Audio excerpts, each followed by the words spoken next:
Esse episódio do podcast Cinemação conta com a parceria do Topázio Cinemas. Acesse topaziocinemas.com.br e aproveite a melhor programação do interior de São Paulo.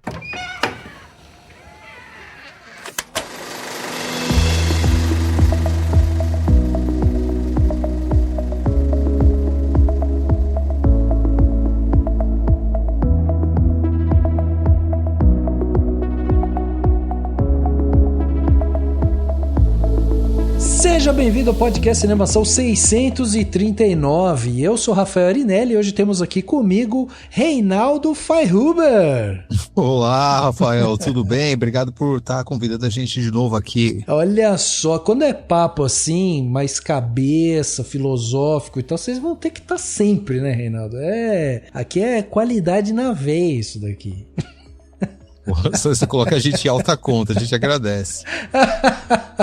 Não, mas é mesmo. Eu fico muito feliz de ter vocês aqui. Tenho também aqui a presença do Manuel Messias, que está aqui. Fala, galera. É sempre um prazer receber um convite do Rafa. E olha, o convite do Rafa é tão importante que eu mudo até o meu dia. Eu mudei minha rotina, saí mais cedo da faculdade. Olha aí. Mudei o horário da minha aula. Tá vendo? Eu também perdi uma aula excelente hoje, que eu ia ter hoje. De receber a aula, eu ajeitei pra dar uma aula em outro horário. Pra você ver como o Rafael, ele é nossa prioridade, cara. Tá vendo? Eu mudei meu horário de aula pra me atender o pedido. Caraca, se eu soubesse disso, tinha... Convocação, pois é. Se eu soubesse disso, eu já tinha pedido outras coisas também. Já falava pra trazer outras coisas. Maravilha, que bom ter vocês aqui. Muito bem, meus amigos, olha só, estamos aqui fazendo aquele clássico, né, que já virou um clássico aqui do Cinemação com a galera lá do Perdidos na Paralax, e a gente tá aqui justamente para conversar sobre algo que a gente vira e mexe fala, né? Um sentimento que move bilhões de dólares. Define o que você assiste na Netflix e provavelmente é a razão pela qual você comprou aquele vinil do disco que você nem tinha nascido quando foi lançado, e a gente vai falar um pouco sobre isso. Hoje a gente vai destrinchar a nostalgia, não só como um sentimento bonitinho de saudade e tal, mas como força comercial também, uma força poderosa do entretenimento contemporâneo. Porque olha só, se você pegar Top Gun Maverick, que faturou 1,4 bilhões de dólares, os remakes live action da Disney, né, que já arrecadaram quase 10 bilhões de dólares, ou Stranger Things, que virou fenômeno global, vendendo os anos 80 para uma geração que não viveu os anos 80. Olha que doideira isso. E a gente precisa perguntar, isso é só coincidência ou Hollywood descobriu que nostalgia é o único combustível garantido numa era de incerteza? A gente vai mergulhar na origem, né? Vamos falar um pouco sobre como que a nostalgia surgiu, o que a gente pode aprender dela ali, porque inclusive, para quem não sabe, teve um momento na história que ela foi considerada doença cerebral fatal. E isso é uma doideira de se pensar hoje. E passar pela filosofia, né? Vamos falar sobre... Estamos aqui com dois filósofos que vão com certeza trazer aí uma teoria muito mais apurada do que eu ficar falando aqui, né? Mas vamos entender como o nosso cérebro usa a memória como autorregulação emocional e finalmente chegar no ponto de como a indústria transformou saudade em ciência de precisão para vender ingressos, assinatura e produtos que você nem sabia que queria. E é isso, vamos bater esse papo agora no segundo ato desse podcast.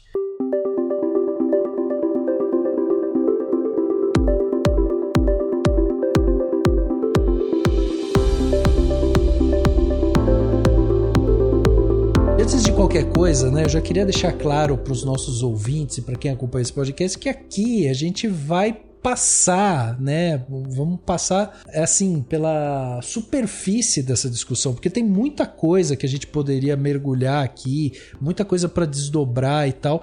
E eu acho que já fica o convite para quem está ouvindo para ajudar também nessa discussão. Então, se você ouviu alguma coisa, quer mandar sua opinião e tal, acho que esse é o típico papo bem legal para a gente fazer essa troca, né? Porque como a gente faz essa conversa aqui de uma hora e meia aqui, é sempre um papo que ele provoca. Esse é o nosso lema aqui. A gente veio para provocar, problematizar e justamente levantar questões que ajudem você que está aí do outro lado, né, a entender melhor aquilo que nos compõe, né, no nosso dia a dia. E para começar, eu queria perguntar para vocês dois aqui, meus convidados, se vocês se consideram pessoas nostálgicas. Antes da gente definir nostalgia e tal, vocês se consideram, vocês falam, pô, eu sou nostálgico, eu gosto e tal. Como é que é? Cara, eu acho, eu vou chutar que eu acho que o Rei é mais nostálgico do que eu, mas então Cara, eu acho que eu acho que eu sou menos nostálgico que você.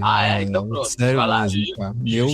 Assim, infelizmente, assim, eu já fui um cara muito nostálgico, mas atualmente, cara, assim, eu tô numa fase amarga da minha vida, cara, que eu olho pros meus hobbies e pras minhas diversões e eu falo assim, o capitalismo tardio, ele estragou todos os meus hobbies, cara.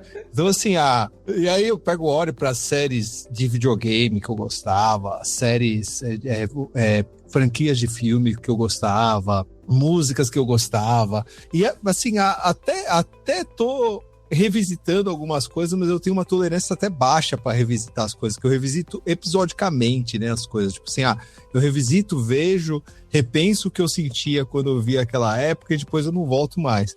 E fora que também eu sou aquele cara que odeio quando alguém vira pra mim e fala assim, na minha época que era bom, cara. Eu tenho cara, uma birra com isso, eu acho que a pessoa, ela... também, velho.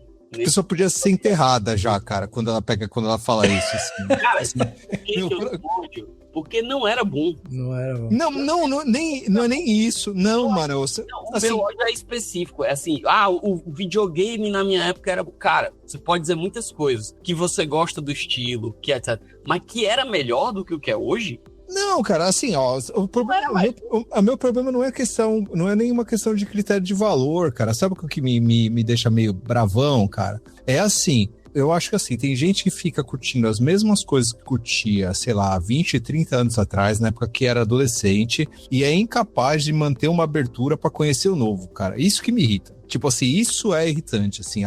É aquela pessoa que fala assim, depois da minha época não surgiu nada que presta. Isso aí eu acho chato. Eu vi, e aí já fica, a gente já começa, quando tá eu e o Reinaldo juntos, é uma metralhadora de referências e sugestões, né? Ótimo. Vamos começar logo com, eu vi esse final de semana inteiro Andar na Pedra, história dos Raimundos. Sim. Da banda. Vejam, documentário assim, impecável. Acho que é o melhor jeito de fazer um documentário sobre uma banda sem passar pano, né?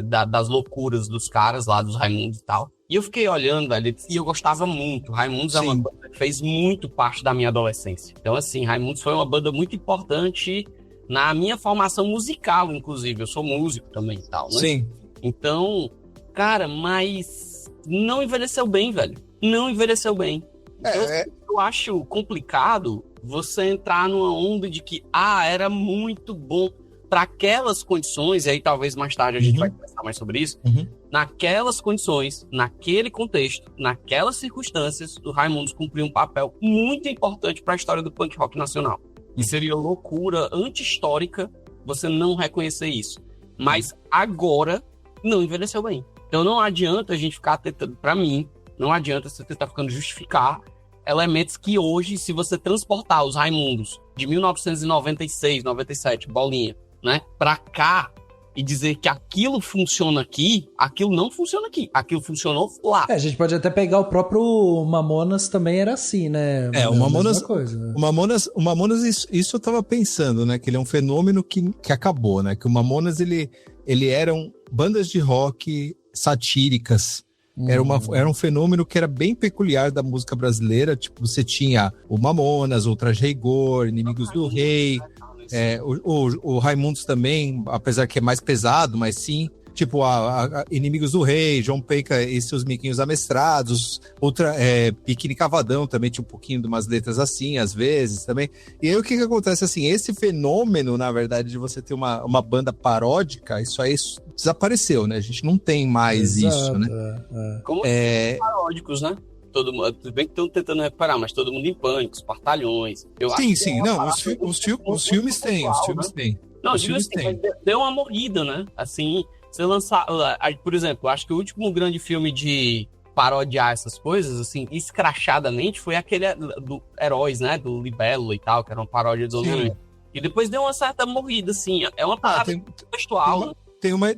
Tem essa nova edição do Corra que a polícia veio aí, com o Liam Neeson, que isso eles estão tentando trazer. Mas, inclusive, vamos dizer assim, tem outros filmes do gênero que o pessoal está tentando trazer. Eu acho que tem mais um sendo feito atualmente, que é o Todo Mundo em Pânico, né? Que você até mencionou.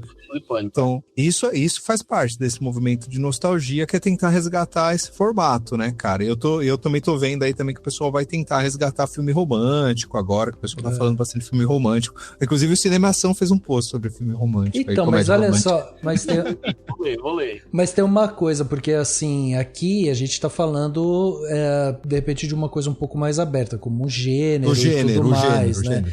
Mas eu queria saber o seguinte, ó, vou dar um exemplo para vocês. Eu estudando aqui, eu vi que tem uma teórica, né, chamada Svetlana Boim, que divide a nostalgia em dois. Ela fala da nostalgia restauradora e da nostalgia reflexiva. A restauradora é aquela que quer literalmente construir o passado. Então é tipo os movimentos políticos que falam de voltar à era de ouro e tudo mais. E ela é perigosa porque ela usa o passado idealizado para justificar um presente autoritário. E a nostalgia, que seria a reflexiva, ela aceita que o tempo passou e fica naquela melancolia, na saudade, né, consciente e tudo mais. Agora, quando a gente pega, por exemplo, uma situação como a Disney, que refaz o Rei Leão, né, cena a cena, tentando recriar exatamente o original, mas com CGI e tudo mais, isso é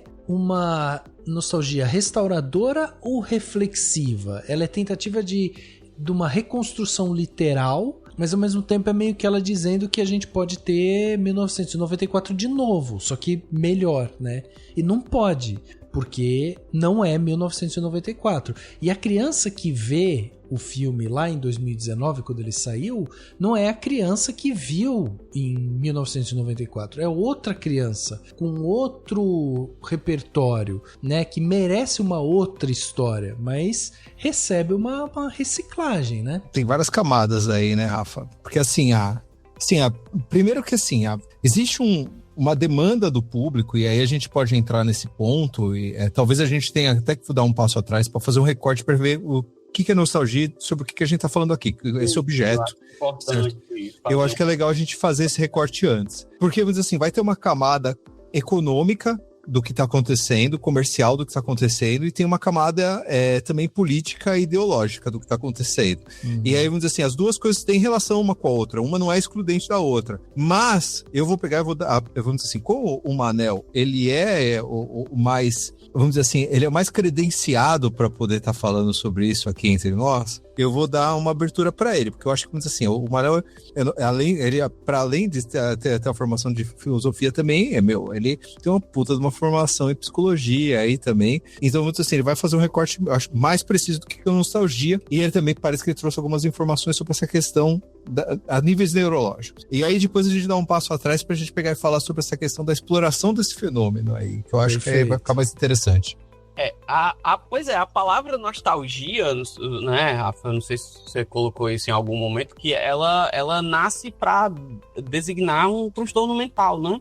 A gente tá falando ali de uma psiquiatria que não era como a que a gente conhece hoje, né? A psiquiatria moderna, né? Psiquiatria nascente, pré-moderna, né? Que era de alienista, né, ainda. Que a gente chama de alienismo, né, ali do século XVII, e ela nasce para designar uma espécie de transtorno mental que, inclusive, Karl Jaspers, que é o pai da psicopatologia, ele estuda isso na tese de doutorado dele, né, que é a famosa doença suíça, né, que é a ideia de que lá no século XVII, o Johannes Hoffmann, que era uma espécie de alienista da época, né, ele descreve esse sentimento de melancolia que os soldados suíços sentiam quando passavam muito tempo em guerra, e isso diminuía o ímpeto e diminuía a moral dos soldados, né? Então, inclusive, isso é muito comum quando você vê filme de guerra, você vê a moral dos soldados está baixa, eles estão com saudade de casa, você tem que fazer alguma coisa para dar essa levantada na moral deles, né? Então, o conceito de nostalgia nasceu para falar isso. Mas a Svetlana Ban, que é a que você citou, né? E aí já é estudos culturais russos, ela dá outra concepção, né? Ela diz que tem essa nostalgia que é... trazer em termos mais objetivos, assim, uma construtiva e uma tradicionalista, né, reflexionista e tal, e outra que é um sentimento que te projeta boas sensações, né? Isso aí já é mais estudos culturais, né? Não é bem no campo da psicologia. Mas eu gosto do conceito, né? Eu vou fazer esse ping-pong com o Reinaldo antes de eu dar algumas explicações mais para a neurociência, que é o conceito do Derrida de hauntologia, né? Lá na década de 90, né, o Derrida cria um conceito que às vezes a gente traduz por espectrologia também, né? O estudo dos espectros, que é o estudo desses fantasmas do passado que assombram a nossa vida e, de certa forma, eles projetam uma imagem de futuro, né?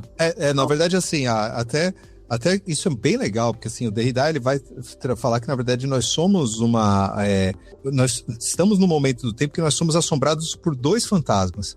Nós somos assombrados pelo fantasma do passado que não acaba e assombrados por vamos dizer assim, um futuro que não chegou e também não terminou. Então a gente não, vamos dizer assim, a gente tem um futuro projetado que a gente nunca chegou nele, na verdade, ao mesmo tempo. E isso vai afetar a nossa própria capacidade de imaginação de outros futuros. A gente não consegue fazer uma análise do nosso presente de forma precisa e a gente não consegue imaginar outros futuros possíveis por causa disso. A gente está preso num futuro que não aconteceu devido aos fantasmas do passado, né? O filósofo Franco Beratti chama isso de futurabilidade. A gente está com a futurabilidade reduzida, o BIFO, né? Que é como as pessoas chamam carinhosamente de Franco Beratti. A nossa futurabilidade, as probabilidades de futuro, elas estão reduzidas porque a gente está preso aos fantasmas do passado e incapaz de imaginar novos futuros, esperando que esse fantasma, que no fim das contas é uma fantasia, se concretize. Mas ele não vai se concretizar porque ele nunca existiu, tal qual a gente entende hoje. É tanto que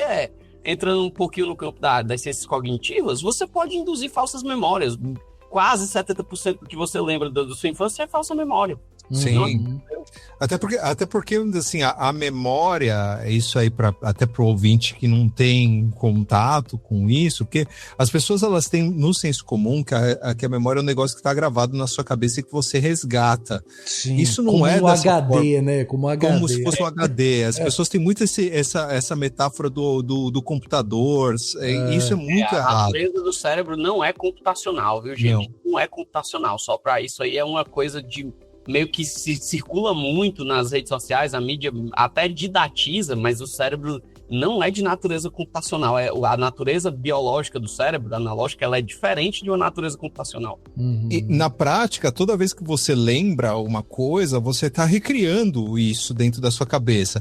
Só que para você recriar, você, de certa forma, você está destruindo aquilo que estava já lá, vamos dizer assim. Então o seu cérebro ele tá criando uma nova memória que substitui a memória anterior. Na verdade, você fica com a memória da sua recriação da memória, na verdade. Exato. Então cada vez isso aí vai ficando, você tem chance de distorcer cada vez mais. Mas ao mesmo tempo também você vai ter a experiência do quê? De como você sentiu essa lembrança dessa memória. Então fica o significado também, né? O significado da memória tem capacidade de se mudar também a partir disso aí. Então, assim, talvez por causa disso as pessoas são tão apegadas na memória, né? Segundo o Eric Kandel, né, que é o Eric Kandel, que é um dos grandes neurocientistas da memória, talvez um dos pais aí da neurociência contemporânea, inclusive prêmio Nobel, eu acho que de 2002 ou 2001, por descrever o processo de reconstrução da memória, né, estudando lesmas do mar, naqueles princípios básicos de neurociência, ele explica, a nossa memória não é um bit bem formado, ela é um conjunto de informações, de sensações. Ela não é como se você tivesse um bit gravado em um HD, né? Essa unidade básica da memória computacional. Na verdade, o que você recria é um conjunto de sensações.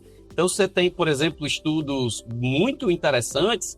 Eu não vou lembrar o nome dela, cara. Eu acho que é Elizabeth Hoffman. Não lembro o nome da Elizabeth Loftus, da psicóloga, que ela induziu falsas memórias em crianças. Ela projetou imagens de passeios à Disney, e através da produção de sensações fez as crianças descreverem um passeio à Disney como se elas tivessem vivido.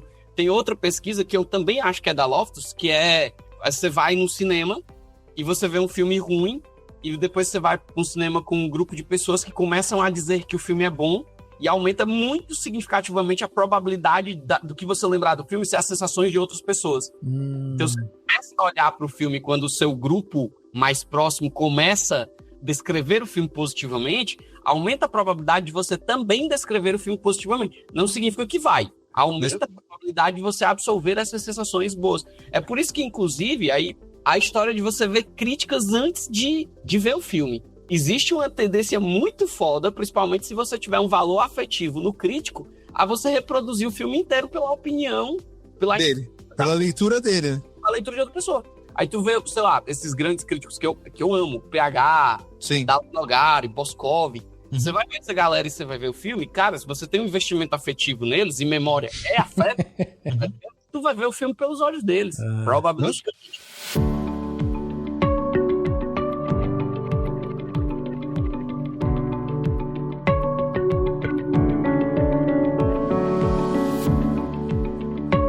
Você trouxe uma coisa legal aqui, porque o que acontece é o seguinte, veja só, quando a gente está falando de nostalgia, principalmente nostalgia com relação ao cinema, por exemplo, quando você fala da experiência de ir ao cinema antigamente, em que você não tinha tanto entretenimento disponível e ir ao cinema era um evento que você combinava com seus amigos, com seus familiares, ia todo mundo junto, e depois às vezes saía de lá, ia para algum lugar, comer alguma coisa, bater papo sobre aquele filme, esse tipo de coisa. Você tem, além da experiência do filme em si, você tem todo esse conjunto afetivo que vem junto, né? Que tá acoplado nessas experiências cinematográficas do passado, que muitas vezes você vai querer reviver. Você fala assim, muitas vezes você fala assim, os filmes de hoje não têm a mesma magia dos de antigamente, mas será que é só a magia do filme? Ou será que a magia da experiência também se perdeu? Porque a gente não consegue mais se organizar dessa forma, né? Porque memória tá mais próximo de sensação do que de registro. Uhum. A memória não é um registro de um fato, ela é o conjunto de sensações que você tem daquele fato. Inclusive, existe aí um mecanismo que o Freud chamava de Unleashing, né, que é o infamiliar, que é quanto mais assustador e bizarra aquela memória, vamos dizer assim, existe uma tendência muito grande a você florear ela. Você tem uma tendência a lembrar, e tem uma tendência, de novo, galera, pra galera não sair dizendo aí o professor Emanuel, sim. Você tem uma tendência a olhar pro seu passado com valores afetivos que modificam a qualidade daquele passado. Então, qualitativamente, o seu passado é diferente hoje da experiência que você viveu dele. Né? Assim, a gente vive, como diria o Slavoj Žižek, a gente vive um eterno de volta para o futuro. Né? Toda vez que você olha para o passado, ele muda. E na medida em que ele muda, a sua compreensão do presente muda. E a sua projeção de futuro também muda. Fazer essa associação com os sentimentos, né, memória com o sentimento, faz muito sentido em vários níveis. Agora, essa produção de sentimento e a manipulação da informação para que gere esse sentimento é uma coisa que soa meio artificial a depender de quem manipula essas informações, né? Porque, por exemplo, eu tenho a questão agora que o pessoal tem falado muito da anemóia, né? Que é esse fenômeno absolutamente fascinante da geração Z, sentir nostalgia de décadas que eles nunca viveram. Tipo, uma molecada de 20 anos em 2025, 2026, tem saudade de 1985. Nunca viveram. E a explicação científica é que a memória ela justamente não é esse registro estático, né? Ela é uma simulação criativa, e quando você está insatisfeito com o presente, o cérebro meio que cria uma simulação positiva de um passado que você nunca viveu, baseado justamente nos filmes, nas músicas, nas propagandas e tudo mais, para tentar tornar, né, ele cria uma simulação ali de uma forma que fica tudo mais cor-de-rosa, mais, né, assim, passivo e tal, e ignoram os problemas reais daquela época, né? Eu vou dar um palpite aqui. Assim, eu acho que isso sempre, de certa forma, sempre existiu. Porque o que acontece é o seguinte... Assim, noite em Paris agora. Não, mas assim, no sentido de que... Não, cara, até mais simples. A gente era... Eu sou geração X. E o que acontece? Inclusive, assim, eu sou aquela geração Xennial, né, que o pessoal fala, né? Que, assim, a minha infância, ela foi totalmente analógica. e a minha juventude, o final da minha juventude já começa a ser digital, né? Então eu tenho contato com os dois mundos.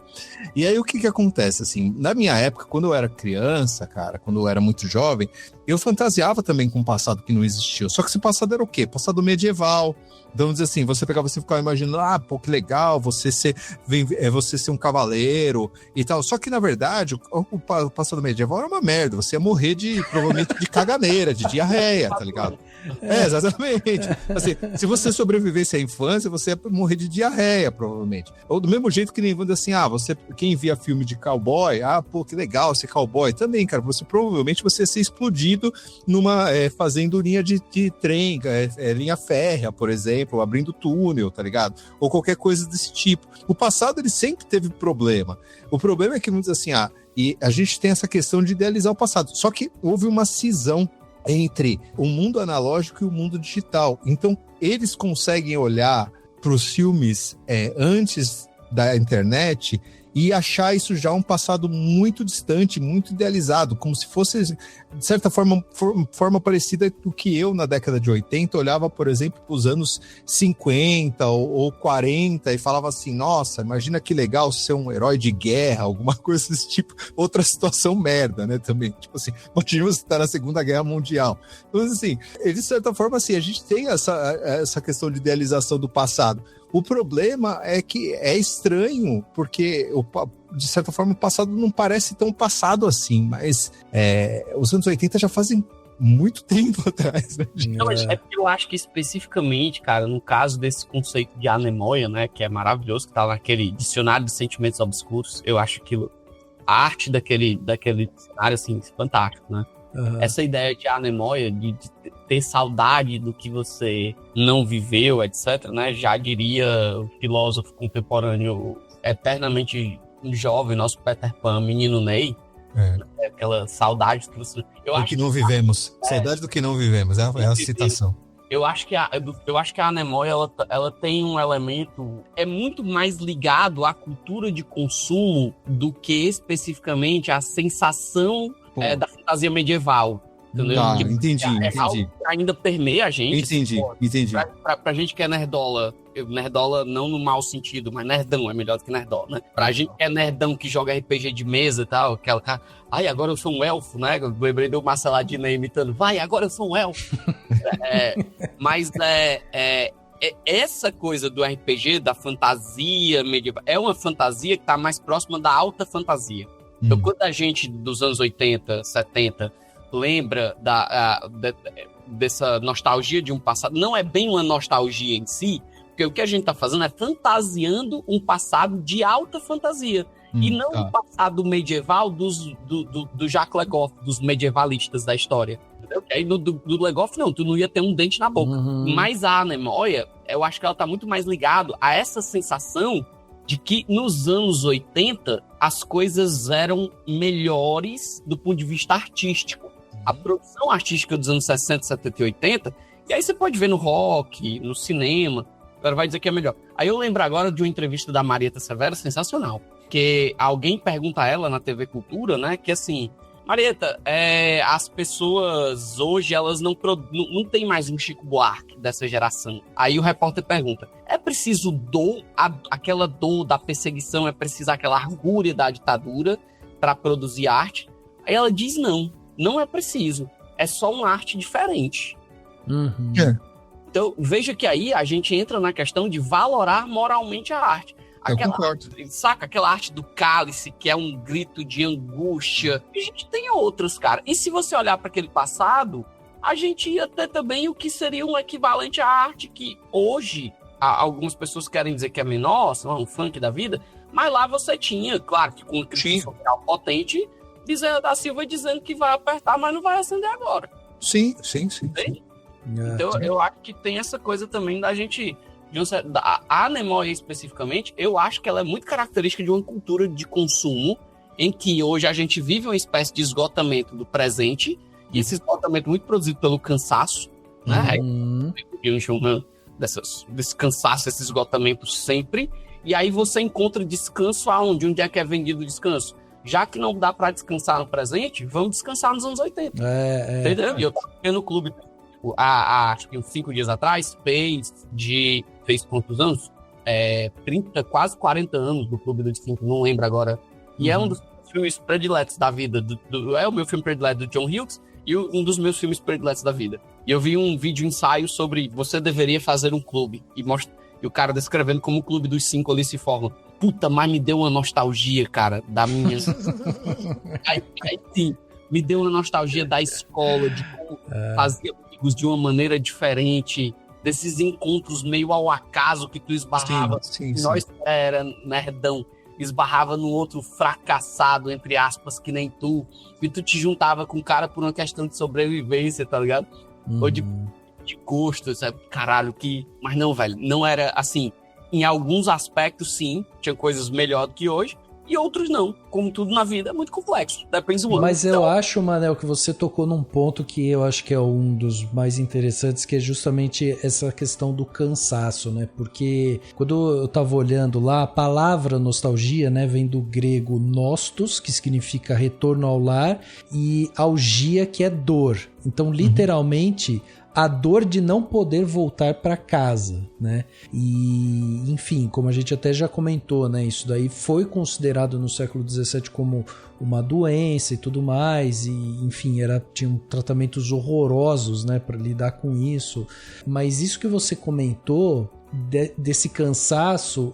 para mim faz sentido, porque quando a gente vai ver justamente esse fenômeno da anemóia, geralmente eles atribuem, eles fazem uma combinação de fatores ali, psicológicos, sociais, culturais e tal. Um deles é justamente a insatisfação com essa era digital, assim, que muitos jovens ficam falando, cara, não aguento, era legal aquela época que não existia nada disso, que não tinha smartphone e tal, pensam naquele passado analógico, né, idealizando como um tempo mais humano, mais tátil, mais simples e tal. Então meio que vira um mecanismo de defesa contra a ansiedade, assim, né? Um refúgio mesmo contra essa ansiedade existencial moderna, porque quando a gente vai pro noticiário e pro consumo, a gente vai ver que, é crise climática, é instabilidade econômica, é instabilidade política, é um caos, assim, né?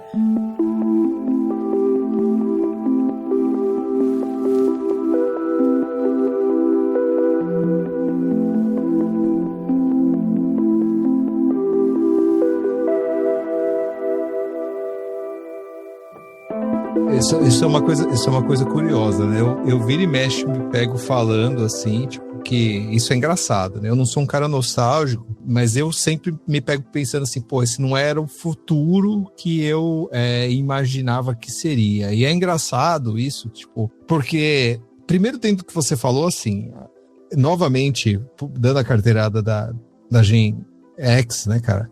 A gente tinha muita questão de dentro e fora antes. Então, assim, você falou do espaço digital. Assim, eu peguei o início do espaço digital. E você tinha esse fenômeno do que você entrava na internet. Você tinha um momento que você parava e você falava assim, legal, agora eu vou entrar na internet. E era muito... né? Navegar na internet. E aí você podia, sei lá, entrar numa sala de bate-papo ou entrar num fórum. Era difícil, hein, Reinaldo? Era difícil, era ter que ligar, esperar fazer a ligação. Ligar, esperar, tipo, você tinha horário para pegar e tentar não explodir no consumo de linha telefônica. E mesmo quando começou as primeiras internet de alta velocidade, era precário e lento, né, cara? Você tinha que baixar música, por exemplo, assim, não era uma questão de tipo, você pega seu smartphone e você tem todas as músicas do mundo disponível no catálogo. Não, você tinha que descobrir música. Eu ia, por exemplo, numa loja de CDs gigantes, escutava as músicas mesmo nos CDs, comprava alguns, outros eu voltava e baixava via Napster. Então, assim, você tinha assim, uma questão de que assim, as coisas precisavam de tempo. Mas, ao mesmo tempo, eu sinto também nas pessoas que elas, hoje em dia, não sei se elas teriam paciência para esse tipo de experiência, porque, em teoria, e na prática, pelo menos para mim, era boa essa questão do tédio. Só que eu vejo essa mesma geração que tem essa saudade de um passado idealizado dos anos 80, eles geralmente não têm muita paciência para estar vivendo o tédio. O tédio, ele é um... tá idealizado, né, bicho? Assim, sim, exato. Você voltar para a quantidade de atrito que tinha entre a gente e o produto que você queria consumir era muito grande. Sim. Pra comprar um disco, tu precisava se deslocar. Primeiro tu precisava ter dinheiro, que era bem mais caro, né? Aí tu ia até a loja de disco, correr o risco de comprar um disco e tu não gostar, e escutar a demo. A quantidade de atrito é bem provável que essas gerações elas abandonassem esse processo no meio do caminho. Quantas vezes eu não ia até uma loja de disco? Eu adoro descobrir, garimpar as coisas, descobrir banda nova, essas coisas. Eu adoro fazer isso. Até hoje eu pego recomendação de coisas que eu não conheço, tal, tô sempre procurando. E aí o que acontece? Assim, quantas vezes eu não ia lá, escutava, achava a coisa mais genial do mundo, pegava aquilo lá, comprava, e aí mostrar para um colega meu, e o cara nem entendia aquilo. Eu falei assim, por que você gostou disso, cara? Então assim, você tinha essa... inclusive assim, essa questão de você pegar e você ter no outro, não uma pessoa que concorda em tudo com você, mas que você tem que conciliar essas divisões de visão, esse tipo de coisa. Isso era muito interessante, é uma coisa que hoje em dia também se perdeu, porque assim, hoje em dia a gente se fecha muito devido ao algoritmo, com pessoas muito parecidas, com opiniões muito parecidas, conteúdos muito parecidos, e aí, cara, isso aí também eu acho que acaba corroborando para essa falta de criatividade, desse retorno do mesmo, cara. Pois é, aí me vem uma questão assim que eu jogo para vocês. Olha a quantidade de atrito que a gente tinha e olha também, né? Eu tô falando de um microcosmo, porque se a gente for falar de macro política, a gente tá em guerra desde sempre. Uhum. Né? A quantidade de atritos que a gente tinha, inclusive sobre gostos, né? Tu ia lá e assim, o cara trouxe aqui sei lá, uma revista da DC, o outro trouxe uma revista da Marvel, e aí a gente conversava sobre isso, e atritava, e etc. E você não tinha a opção de pular para outra bolha, que não havia essa quantidade gigantesca de bolhas. Uhum. Então, de alguma maneira, você tinha que fazer ali um esforço afetivo, moral, cognitivo, de encaixar-se dentro daquele espaço, né? Hoje você tem a opção de não estar. Uhum. E a disponibilidade gigantesca de não estar faz com que a gente não precise lidar com. Então é mais fácil olhar para esse passado e esquecer que ele era muito mais ruidoso do que o que ele parece quando você olha daqui. A probabilidade de você ter se envolvido em debates acalorados sobre gostos musicais e etc. é muito maior, até porque você não tinha 1 milhão de pessoas para debater na internet, você tinha 3 ou 4 amigos seus, em que provavelmente você teria lá os seus grandes debates acalorados do seu micro-universo. Hoje não, se você sai de uma bolha para outra com muita facilidade. O que eu quero dizer com isso é o seguinte, a minha questão a gente olha para o passado, para esse passado idealizado, e daí essa ideia de nostalgia, e também desse elemento de consumo, dessa anemóia, tirando todos os atritos e todos os ruídos daquele passado. Então, quando você olha para ele desse jeito, ele realmente parece melhor do que o presente. Mas daqui a 20 anos, quando a gente olhar para cá, se alguém quiser vender os anos 2020, ele vai tirar esses ruídos e esses atritos, e o ano 2020 vai ser vendido muito melhor do que a experiência de ter vivido ele. Porque eu acho legal essa doideira de você acordar. Eu tô cansado, né? Tem um meme que diz, eu não quero mais viver a história.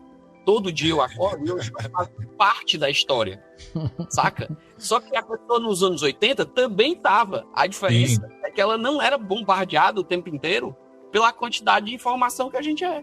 Por exemplo, assim, era comum você, nos anos 80, até pela produção cultural, filmes, essas coisas, e noticiário, você ter medo real, assim como a gente tem medo hoje, de um conflito mundial em larga escala, que pudesse levar ao inverno, a um apocalipse, a um inverno nuclear. E hoje a gente está vivendo novamente esse medo, espero que vocês tenham esse medo, tá? Porque eu acho que as coisas estão caminhando para coisas tenebrosas. Eu acho que assim, se vocês querem um gostinho dos anos 80, vocês da Anemóia... Estão querendo demais, né? Tá vivendo um pouquinho dos anos 80, você tá encarando a possibilidade real de um inverno nuclear a qualquer minuto. Isso aí, assim, uma nostalgia não solicitada que tá aí à disposição de todos nós, viu, gente? Vocês estão vivendo o sentimento de quem cresceu nos anos 80, lá com com o Muro de Berlim, aqueles papos estranhos. Exato, tal. Você ficava vendo, toda hora era você via um filme de Mad Max como se fosse um temor de um mundo sem combustíveis. Olha só, cara, eu achava que, tipo assim, essa coisa de sem combustível e tava superado. Até o Mad Max, o último Mad Max... aquele documentário maravilhoso chamado Mad Max Road Fury. Então, assim, mas até o Mad Max Road Fury, cara, mudou de combustível para água, cara. Só que agora a gente tá vendo que, na verdade, o combustível ainda é um problema que não foi superado, cara. Daqui a pouco, assim, vai causar vários problemas aí, desabastecimento. Aí, um documentário esse. Cara, uma loucura. E aí, assim, mas aí a gente tem, vamos dizer assim, a gente tem essa vivência aqui, esse live action do passado, né, que a gente tá vivendo agora, todos nós estamos estrelando aí, mas para além disso, né, eu acho que aí novamente pegando o Mark Fisher, a gente tem esse problema de que a partir de um certo ponto que o Mark Fisher ele fala que o século XXI ele é um século com a cultura do século XX reproduzido pelas tecnologias do século XXI.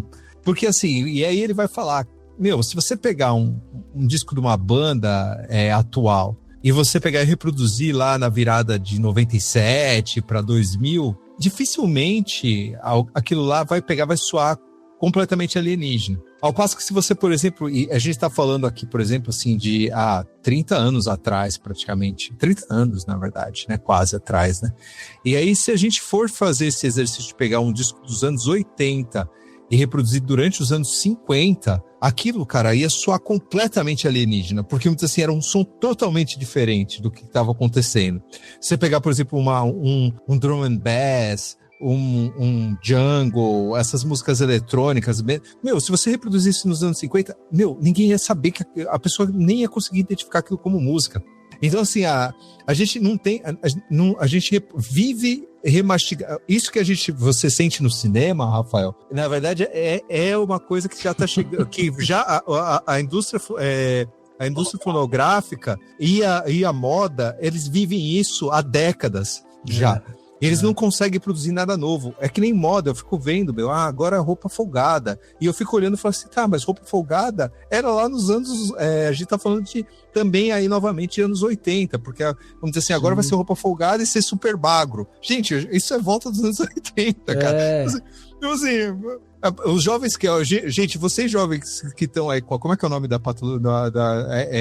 Anemóia, é isso? Isso. Anemóia, se você sofre de anemóia, você já está vivendo os anos 80. Assim, risco de guerra, desabastecimento, novamente a magreza extrema em moda, roupas largas, gente, isso tudo é anos 80.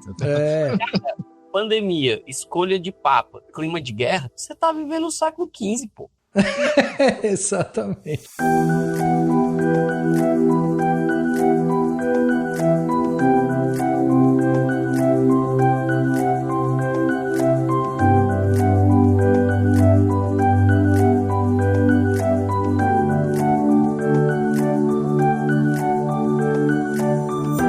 Filósofo, né, o Frederick Jameson, que ele tem aquela teoria sobre aquele presente perpétuo, né, que ele argumenta que no pós-modernismo, assim, matou a nossa capacidade de imaginar o futuro e a gente só consegue reciclar o passado.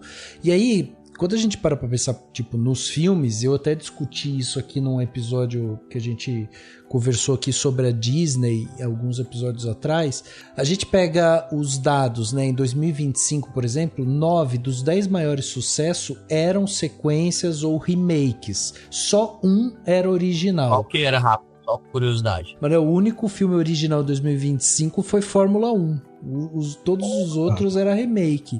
Porque Fórmula 1 é o único que não é baseado tipo em livro, nem nada assim, né? Mas no meio dessa lista a gente tem Zootopia 2, Avatar Fogo e Cinza, Lilo e Stitch, o filme lá do Minecraft, né? Jurassic World e tal, e por aí vai. Então, né, são vários desses filmes. Só que quando você pega essa questão, é uma das que a gente fica falando que existe uma crise, né? De história, de criação de história e tudo mais, e é um pouco do que justamente o Jameson ele previu lá nos anos 80, que a gente vive esse loop cultural, assim, que ele chama de pastiche, né, que é essa imitação de estilos mortos sem propósito crítico e tudo mais, né? Aí eu queria saber isso, se vocês acham que essa teoria que o Jameson pensou, quando a gente para pra pensar justamente nessa questão nostálgica, assim, ele estava certo, então? Porque quando a gente olha para isso, né, o quanto que a gente recicla, o quanto que a gente vai ver de remake, de nostalgia em nostalgia que vão surgindo, e como isso realmente dá dinheiro, assim, sabe, para a indústria. É uma reciclagem realmente, um presente perpétuo que a gente tá diante, assim? Deixa eu começar essa aí, que do Jameson eu entendo um pouquinho mais, né? Isso tá num livro chamado Pós-Modernismo e Sociedade de Consumo. Na verdade, é um texto do Jameson, né? Uhum. Chamado Pós-Modernismo e Sociedade de Consumo, que ele diz que a gente chegou num nível de esgotamento sensorial em que os nossos próprios sentidos se tornaram obsoletos diante da quantidade de informação que a gente recebe. Então, não tem mais muito para onde ir, porque você mesmo não... O Reinaldo acabou de falar disso. Você mesmo não perceberia a diferença. Entendeu? Então, não tem como mais, segundo o Jameson, né? Não necessariamente estou dizendo que concordo com ele, apesar de concordar. Você não tem mais como expandir, porque a gente chegou no limite cognitivo. Então, é tanto que, de vez em quando, surge aí a ideia e aí eu não vou entrar nessa seara, que seria um universo à parte, dos processos de expansão da consciência, né? O retorno dos psicodélicos, etc. Porque a gente teria chegado no limite do aparelho cognitivo. Então, evolutivamente, nós não estaremos mais preparados para essa quantidade de informação. E daí, inclusive, o próprio esgotamento. Mas a ideia do presente absoluto do Jameson, assim, né, desse presente perpétuo, é a ideia de que a gente houve uma ruptura sensorial já. Então, a gente não vai conseguir mais produzir nada novo, porque os nossos sentidos se esgotaram aqui. Para você produzir o novo, é preciso sentir coisas novas. Uhum. Então não tem mais como a gente sentir nada novo. Então, tô explicando a teoria do Jameson, não necessariamente concordando, tá? Como a gente não consegue mais sentir nada novo, a gente não vai fazer mais nada novo. Agora, a gente precisa lembrar que o Jameson é bastante pessimista, né? Não, mas eu acho assim, eu não vou discordar, eu não acho que, talvez, né, se eu for, quem sou eu para discordar, né, do dessa envergadura? Então é um teórico literário britânico que mistura ali um pouco de teoria cultural com marxismo, tá? Então, quem ele é, né? Quem sou eu para discordar de um teórico dessa envergadura? Mas eu fiquei pensando, na verdade, assim, quando a gente estava se preparando para esse bate-papo, eu fiquei lembrando do Philip K. Dick também. Que o Philip K. Dick, ele tinha essa piração de que, na verdade, isso aqui tudo é uma ilusão e de que o Império Romano nunca acabou, certo? Então, assim, o Philip K. Dick, ele tinha essa coisa, tipo, o Império Romano nunca acabou, a gente tá vivendo no Império Romano. E eu acho que, de certa forma, cara, o problema não é sensorial. O problema é justamente de estrutura cultural. Porque, assim, a gente vive uma cultura que não permite se viver coisas novas. E a gente é muito refratário, inclusive, a novas experiências. A gente vê que, por exemplo, assim, o limite hoje em dia, a gente tem toda uma cultura sexual e de gênero que avançou. E não é por acaso que muitas das inovações e experimentos artísticos vêm desse pessoal, inclusive, porque eu acho que eles vivem numa experimentação cultural um pouco mais arrojada, certo? Então eu vejo muito artista da MP Bicha, ou então, por exemplo, de outros movimentos LGBT que fazem experimentações, faz sons que muitas vezes você precisa pegar e falar assim, nossa, mas será que eu gosto disso? Tal, e você prestar atenção. Mesmo na filosofia, você vai ver os textos do Preciado, eles são desconfortáveis de ler. No começo, você começa a ler, você fala assim, nossa, cara, isso aqui, o cara tá me agredindo, por quê? E você fica pensando assim, eu não fiz nada com ele. Aí você para pensando e fala assim, não, mas ele não tá me agredindo. Eu tô me sentindo agredido com as ideias dele, eu preciso rever isso. E é nesse atrito que você sentia coisa nova. E aí a palavra atrito, que já surgiu nesse bate-papo, aparece de novo. A gente vive numa sociedade sem atrito, que ela quer a repetição, ela quer esse conforto. Para você sentir coisas novas, você tem que ter novas propostas de emoção. Então, assim, vivendo os mesmos tipos de relacionamento, vivendo os mesmos tipos de família, os mesmos tipos de estrutura social, o mesmo tipo de economia, você não vai conseguir sentir nada novo. Então, assim, eu acho que talvez, assim, eu espero que o mundo não vá pro vinagre. Mas eu tenho certeza que se o mundo for pro vinagre, o que surgir depois vai ser novo. Porque vai ser uma experiência tão absurdamente radical, como foi, por exemplo, a Segunda Guerra Mundial, que produziu ondas e ondas de pensamento. Aí a gente está falando de pós-modernismo, existencialismo, humanismo. Tudo isso surgiu pós-Segunda Guerra Mundial, justamente porque você precisou viver uma coisa totalmente extrema para você repensar o modo de existir. O problema é que um modo de existir estável e previsível, ele é muito mais lucrativo. E aí isso tem todo a ver com essa questão da nostalgia, porque a nostalgia usada na indústria cultural, ela é uma ferramenta de manutenção do status quo, de você querer continuamente viver o mais o mesmo. Eu acho que tem total relação, eu fiquei assombrado, a Globo liberou uma pesquisa, né, que eles fazem aquelas pesquisas de opiniões para poder estar posicionando os produtos deles, né, os programas, que é Brasil no Espelho, se eu não me engano. E, assim, você pega a opinião do brasileiro médio, ele tá mais conservador do que um brasileiro em 97. Então, assim, a nostalgia, ela tem total relação com esse conservadorismo.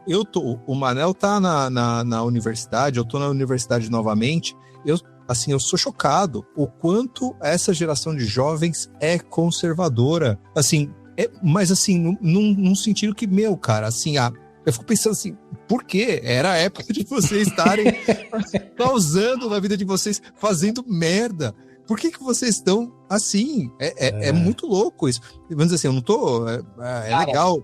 Eu escrevi um texto hoje sobre isso, porque eu vou fazer um jabá de ideias de uma ideia que eu estou desenvolvendo, que é uma certa dificuldade que nós temos em fazer com que nós, enquanto sociedade, fazer com que determinados exemplos de positividade masculina ou masculinidade mais positiva se sobreponham às masculinidades negativas. Então, eu fiquei pensando, tava vendo aqui umas paradas, né? A gente tinha um aumento absurdo, criminoso de violência contra a mulher e etc. Assim, chega a ser loucura. Todo dia você abre e você vai ter uma notícia desgraçada sobre essa temática nas redes sociais e tal. E aí eu tava pensando, você tem personagens queridíssimos pelo público jovem, né? O Luffy do One Piece, são exemplos de masculinidade ditas assim, positivas. O Superman do James Gunn, o Sir Duncan do Cavaleiro dos Sete Reinos, e aí o Tanjiro do Demon Slayer, né? E aí a gente pode ir citando vários, mas enfim, não vem ao caso. E por que mesmo com esse alcance gigante, a gente não chega nessas novas gerações através dessa cultura pop? Aí eu lembro da pergunta que o Adorno e o Horkheimer fizeram quando escreveram a Dialética do Esclarecimento. A questão não é entender por que a propaganda fascista é tão potente. É entender por que a contra-propaganda não funciona. Não funciona. A gente não consegue fazer com que a galera tenha adesão a essa outra forma de ser homem. Por exemplo, que é gentil, como o Sir Duncan, ou o Superman do James Gunn. É um cara, né, que acho que o mote do filme é a gentileza é o verdadeiro punk rock. Mas a gentileza só é o verdadeiro punk rock porque o punk rock é o contra. Só é possível pensar a gentileza agora como punk rock porque tá todo mundo conservador.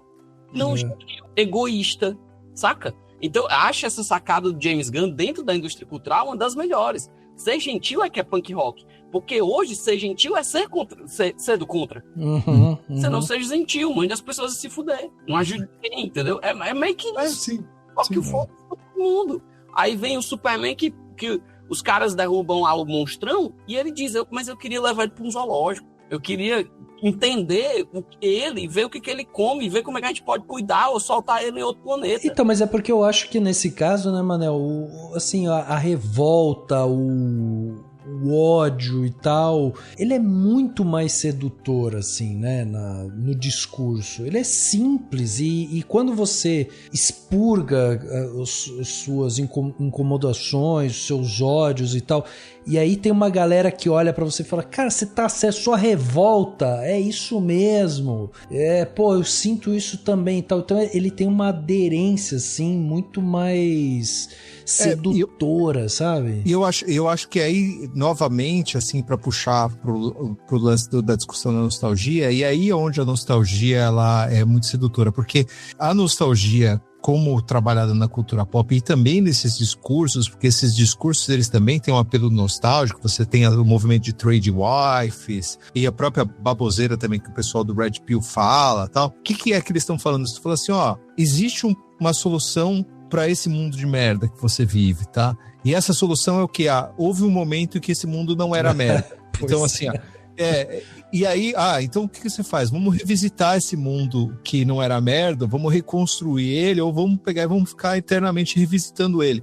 A gente precisa, para começo de conversa, é que nem assim, eu costumo falar bastante isso, falar assim, pô, você é criança, e é para isso que a análise eu acho que é muito bacana, o Manuel é um cara da análise. Você é criança, você tem aquelas lembranças suas de jantar de família e todas essas coisas, mas se você fizer uma análise com mais cuidado, você hoje, olhando pela lente da vida adulta, você vai conseguir enxergar que sempre tinha uma tia que brigava com alguém, sempre tinha bate-boca, as coisas, elas sempre, eu vou dizer assim, sempre tinha alguém empurrado com alguém. E quando você revisita as coisas de forma séria, com um olhar um pouco mais adulto, tirando de fora a fantasia juvenil, da juventude, você consegue ver que, assim, legal, a vida dos meus pais não era perfeita. Também era cagada em alguns pontos. Tinha dia que meu pai chegava cansado, triste em casa, porque provavelmente não tinha dinheiro, Então, assim, porque a grana estava curta. Essas coisas que você vive também acontecia.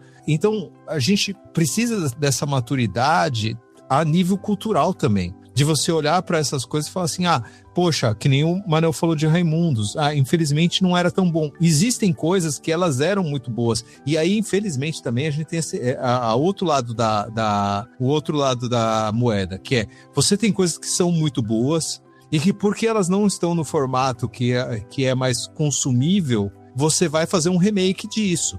Porque, por exemplo, essa questão das animações. Então, por exemplo, assim, você tem, ou então um filme que ele não tem um beat tão rápido, por exemplo, e é difícil de você manter a atenção dele para a geração Z, por exemplo.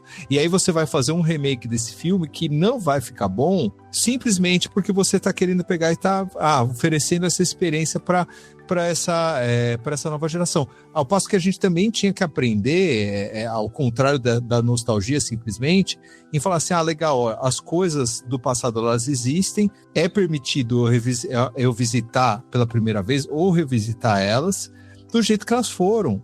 Eu não vejo assim, eu não vejo ninguém querendo fazer remake da Nona Sinfonia de Beethoven. Eu não vejo ninguém querendo fazer remake do Poderoso Chefão. Cara, por exemplo, Rei Leão, dado as devidas proporções, cara, é uma obra-prima da animação. Não precisa fazer remake disso.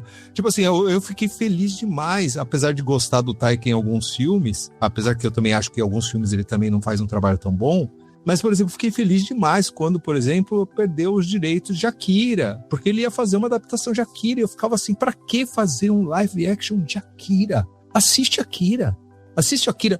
E olha que coisa maravilhosa. Akira é um exemplo maravilhoso, porque você tem o quadrinho e você tem a animação, e os dois são diferentes. A experiência estética com os dois são diferentes. Se você quer adaptar Akira pro teatro, eu vou achar muito legal. Se você quer adaptar Akira pra literatura, eu vou achar muito legal. Mas, não faz isso no cinema. Já tá feito.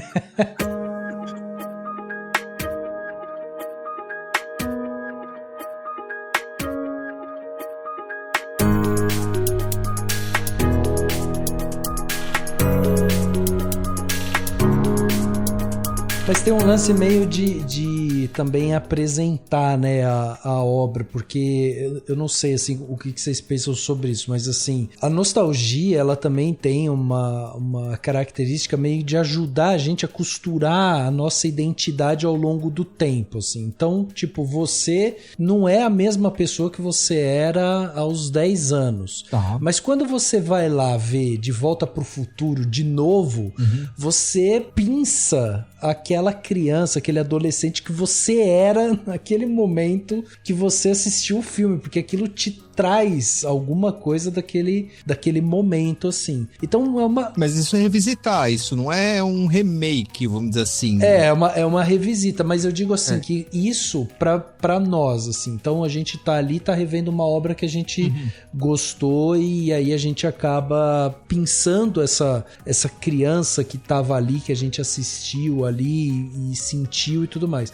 Agora, eu que quero mostrar, de repente, uma obra pra minha filha, pra minha sobrinha, para as crianças e tal, às vezes, tipo, a chance de apresentar para elas uma obra é quando vem um remake, porque daí ele vai vir toda envelopada para meio que pra agradar, facilitar que essa nova geração consuma aquilo. Eu lembro um diálogo que eu tive com a minha sobrinha, que tem 10, hoje ela tem 11 anos, mas eu mostrei para ela Jurassic Park, só a primeira cena deles chegando no Parque dos Dinossauros, e na época ela devia ter, sei lá, uns 7, 8 anos.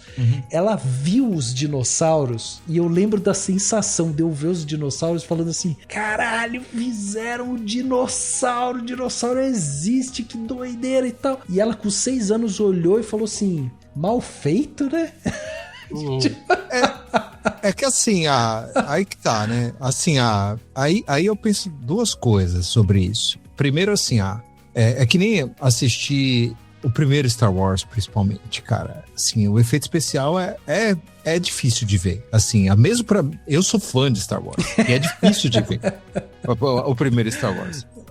E aí você tem uma questão assim, nessa questão assim de tipo, uma questão é técnica, é efeito especial. E eu acho que isso é uma coisa que tem a ver um pouco com esse efeito de nostalgia, porque a gente chegou num desempenho técnico, uma capacidade técnica de reproduzir as imagens tão bem que a gente não tem mais ganho. E pra gente era uma grande aventura aí no cinema, principalmente nos anos 80, 90, né, principalmente, né, de ver esses filmes de grandes efeitos especiais, porque você via cada vez essas ilusões ficando cada vez mais críveis, e a gente tinha uma empolgação de ver isso se tornar verdadeiro, tal, na nossa frente, até um ponto que, vamos dizer assim, mesmo uma coisa que é muito legal, você vai ver Matrix Reloaded, por exemplo, aquela batalha do Neo com vários Smiths, né? Nossa! Hoje em dia é tosco, cara, e mesmo na época foi um pouco mais tosco, mas ao mesmo tempo você fala assim, que legal que tentaram, certo? Assim, mas aí talvez para sua sobrinha, para ela entender o valor de Jurassic Park, ela tenha que assistir não com 7 anos. Talvez ela tenha que assistir com 27 anos. Pois é. Então, assim, quando ela já tiver repertório suficiente para visitar isso. Certo? Da mesma maneira, assim, é do tipo, que você vai mostrar Cidadão Kane para um moleque de 14 anos, aí fala assim, que bosta.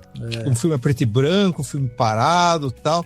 E aí, quando você tem todo um repertório de cinema, e aí você vê o Cidadão Kane consegue fazer um exercício de imaginação e fala assim, caraca, olha o que eles fizeram naquela época. E aí você consegue entender o peso da técnica lá, porque você já tem repertório suficiente. Então, assim, eu não acho que seria o caso de, você quer introduzir a Jurassic Park para sua sobrinha, legal que você quer ter isso com ela, mas talvez você tenha, em vez de fazer um remake do Jurassic Park, que eu acho que outro filme que não precisaria, seria falar assim, a gente assistiu várias coisas legais juntos, e agora você com 27 anos, a gente tem solo em comum o suficiente pra gente assistir Jurassic Park juntos, e aí você vai entender foi foda.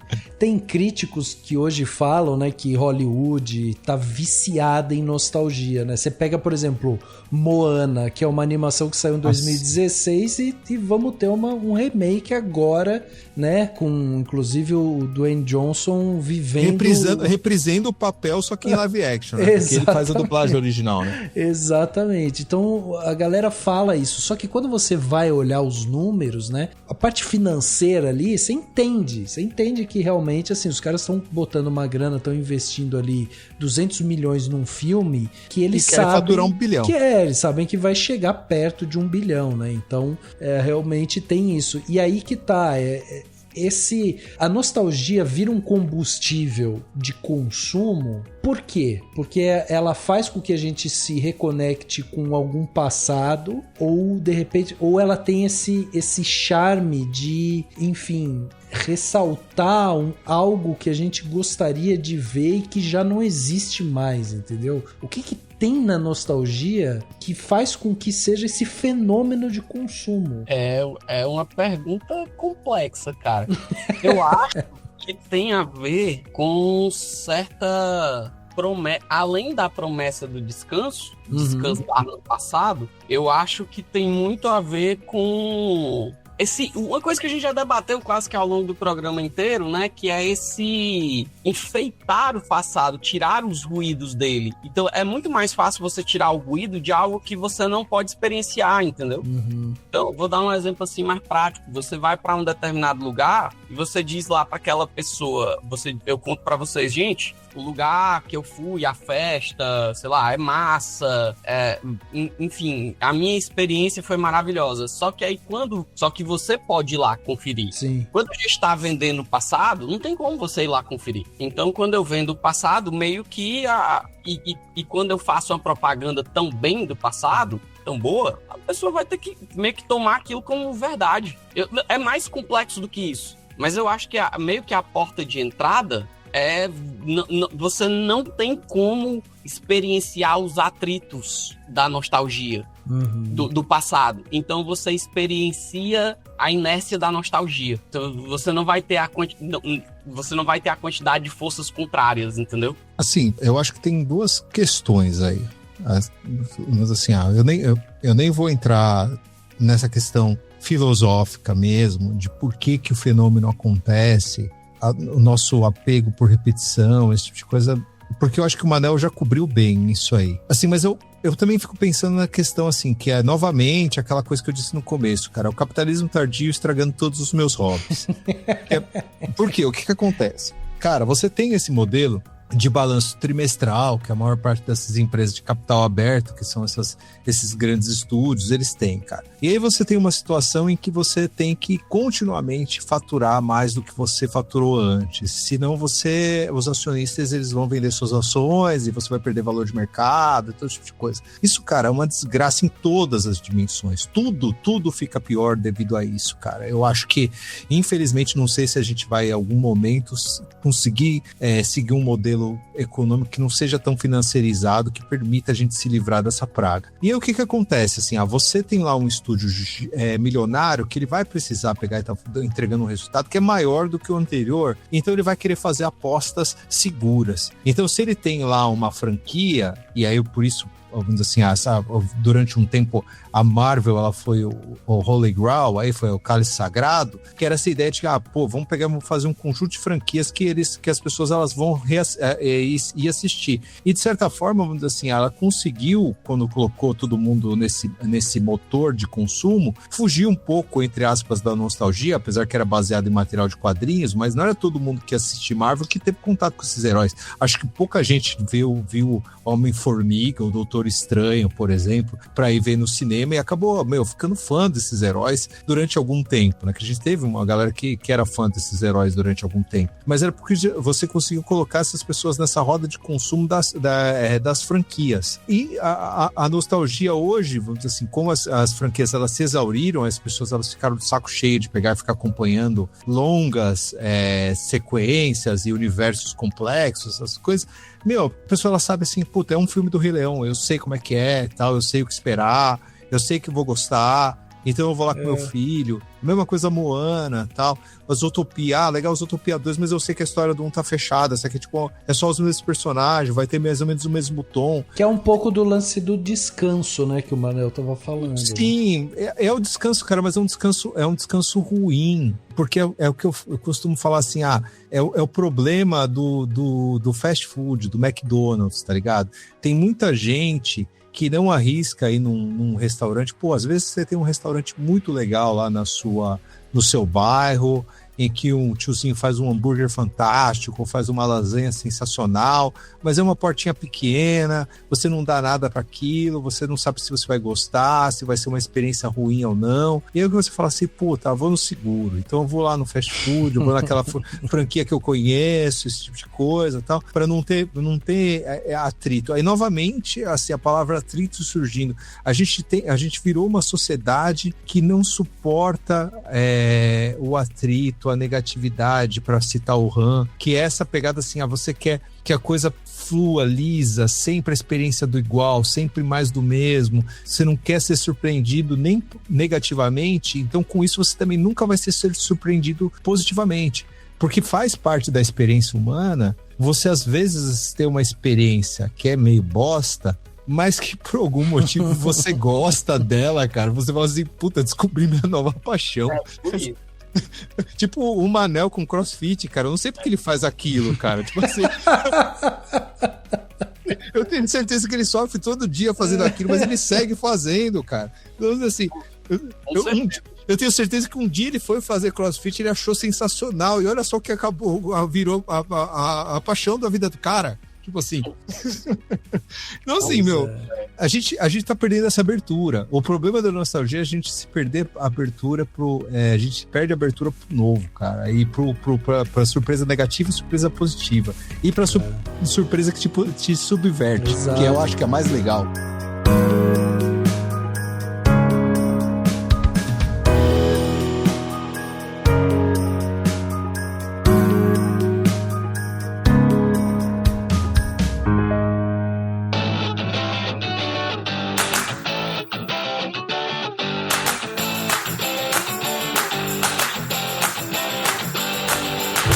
Detalhe da semana, aquele momento pra gente dar dicas pra vocês ouvintes.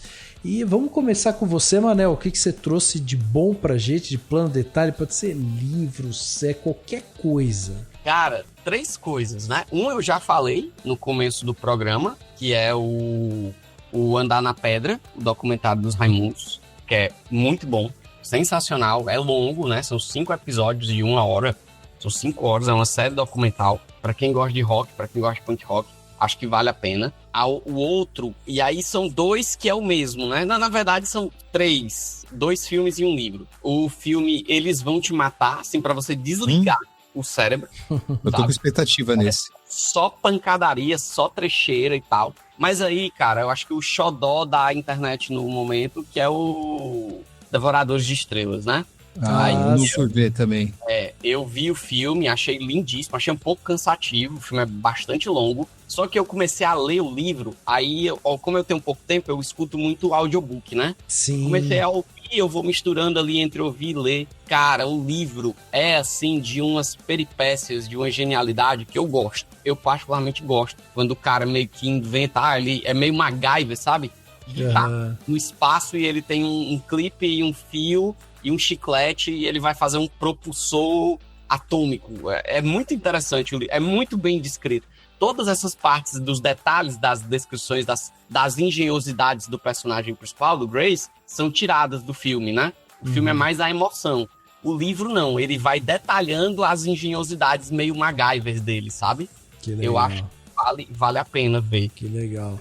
Fica então essas 3 recomendações aí do Manel, lembrando vocês, né, ouvintes, que tudo que a gente tá falando aqui vai ter link no post, e já fica o meu convite pro Manel ouvir o nosso podcast, que a gente falou sobre o filme, e a gente trouxe um físico aqui, e o cara... E o cara falou várias coisas legais, o Pena.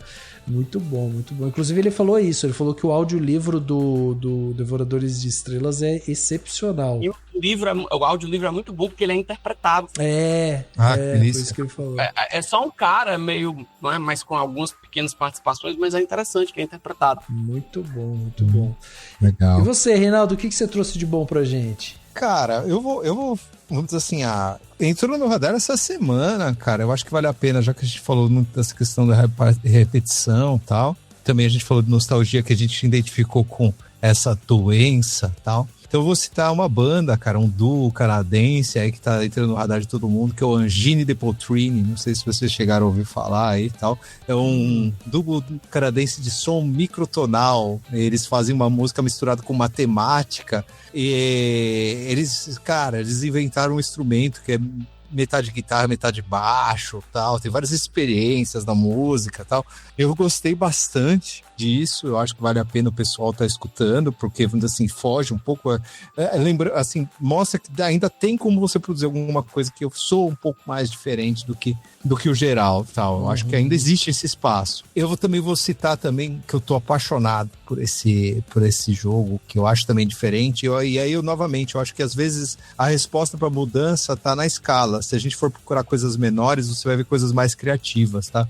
Sim. Então, tô jogando Disco Elysium, cara, que é um jogo que já não é tão novo e, nossa, é muito bom, cara, Disco Elysium, tanto na proposta de sistema do jogo, que é um RPG, só tem muita leitura, é um jogo difícil também, não achei um jogo fácil, achei que é um jogo que exige bastante do jogador, de você usar raciocínio, insistência e tal. Ele é muito louco porque você, além de você ter os personagens do jogo, você tem as vozes da sua cabeça, que são sistemas de conceitualização, de lógica tal, que você tem que ficar lidando e alimentando para vencer os desafios do jogo, cara. Eu achei isso bem legal. E é meio que também dentro dessa pegada, cara, assim, para além dos grandes franquias de jogos, para além das grandes franquias de cinema, para além das grandes franquias, dos grandes nomes da música, você às vezes tem lá gente pequena que tá tentando se esforçar em produzir alguma coisa diferente, que tem inquietações, que tem uma vida um pouco diferente. Isso, e aí talvez o novo esteja aí.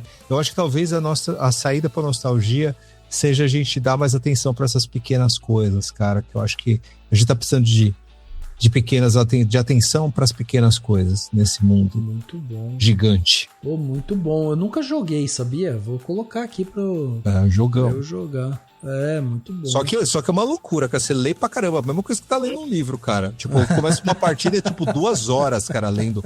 Tipo, lendo. Que bom, não, muito bom. Vou colocar aqui. Bom, pra fechar aqui o plano detalhe, eu trouxe um curta-metragem, pra quem gosta de curta aí, né? E é um curta com animação, né? Um curta animado, que se chama The Soloists, que é um curta de 2021. Ele é um curta francês, uma animação francesa, dirigido aí por um quinteto, e basicamente ele se passa em um mundo regido por leis ali, né, absurdas e restritivas. E aí nesse mundo tem 3 irmãs que vivem em uma pequena vila ali, onde o canto é parte vital da existência delas. No entanto, tem um detalhe ali, né, surreal, que essas leis proíbem que qualquer pessoa possa cantar sozinha. E para evitar a punição, elas precisam sincronizar suas vozes e vidas, né, de uma forma absoluta, assim. Então, quando uma das irmãs morre, as 2 sobreviventes, elas precisam encontrar uma maneira desesperada ali de continuar performando a existência ali em harmonia delas, né, enquanto elas lidam com esse luto, assim. E a vigilância constante desse sistema opressor e tudo mais que vai tocando ali o filme, né? Cara, é um filme lindo, a animação é linda, é super fácil de achar, tem no YouTube esse curta, enfim, é super fácil de achar. E eu acho que ele tem alguns pontos que são muito fortes nele. O primeiro, obviamente, o design de som é impecável desse filme, é maravilhoso, assim, o som é um protagonista, a forma como as vozes se entrelaçam, né? O uso do silêncio também para criar aquela tensão magistrada, assim, né, ali, porque o curta vai explorar justamente o som não apenas como estética, mas como ferramenta de sobrevivência também. Então isso é muito bom. A estética também, né, ele é muito bonito, ele tem um tom, assim, umas texturas bem rústicas, um design dos personagens é quase teatral o negócio, a iluminação, cara, é maravilhoso. E tem essa outra coisa que eu gosto muito, que são essas metáforas, né, que trazem uma camada a mais quando você vai ver o curta. Então, quando você tá ali, tem várias metáforas justamente falando sobre esses regimes totalitários, né, essa pressão social pela uniformidade também, e ele questiona, né, o que resta do indivíduo quando a carreira solo é proibida, né? Então ele vai questionar isso. É lindo, curta é lindo, vale muito a pena. Quem curtir curta-metragem vai atrás.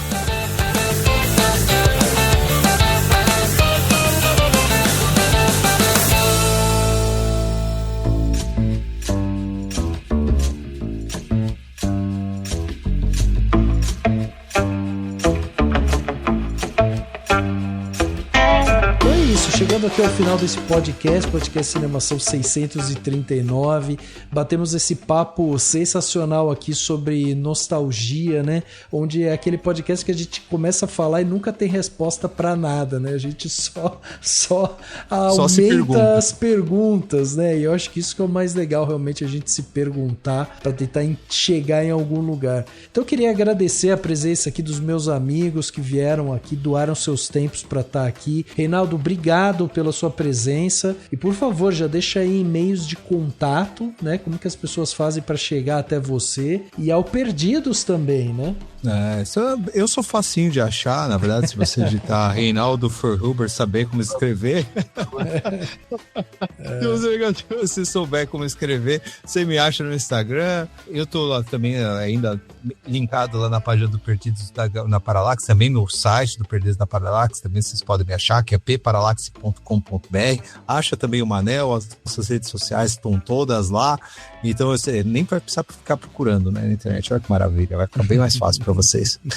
É isso, gente. É aquela. Sensacional, muito obrigado. E Manel, obrigado também pelo seu tempo aqui com a gente. É sempre um prazer trocar essa ideia contigo. Eu sei da sua correria aí para estar aqui com a gente, né? Então tem que agradecer mais ainda. E também deixa aí meios de contato aí para quem quiser acompanhar aí seus crossfit, de repente. Gente, eu tô assim, apagando, assim, pra você ver como eu gosto de estar aqui, o esforço que eu tô fazendo, meu olho já tá baixando.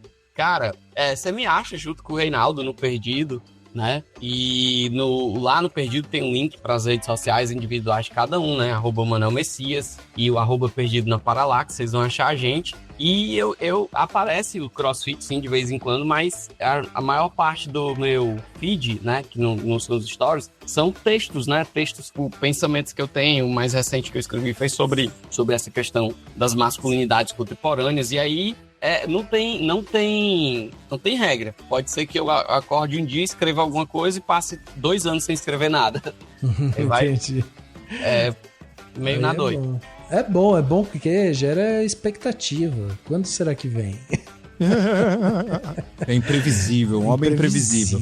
Exatamente. É isso, pessoal. E antes de ir embora, deixa a gente te pedir 3 coisas bem rápidas e que fazem toda a diferença aqui pro Cinemação, né, continuar existindo.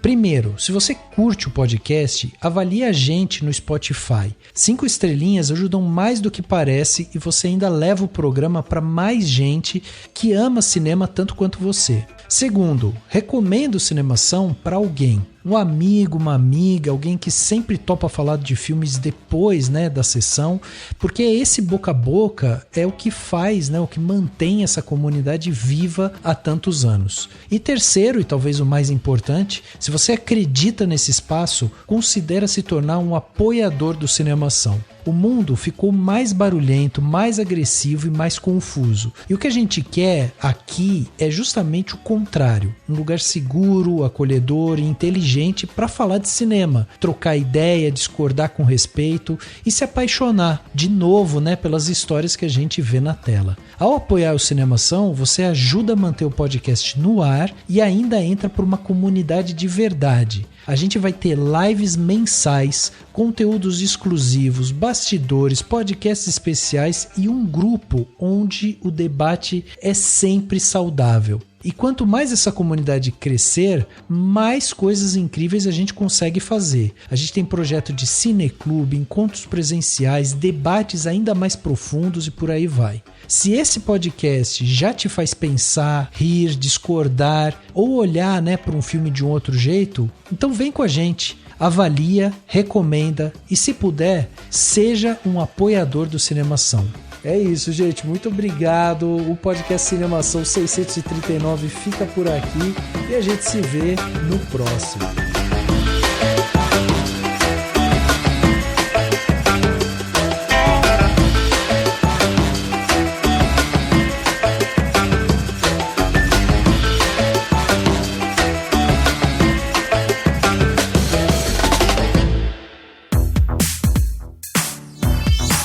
Esse podcast foi editado pela Isso Aí Design.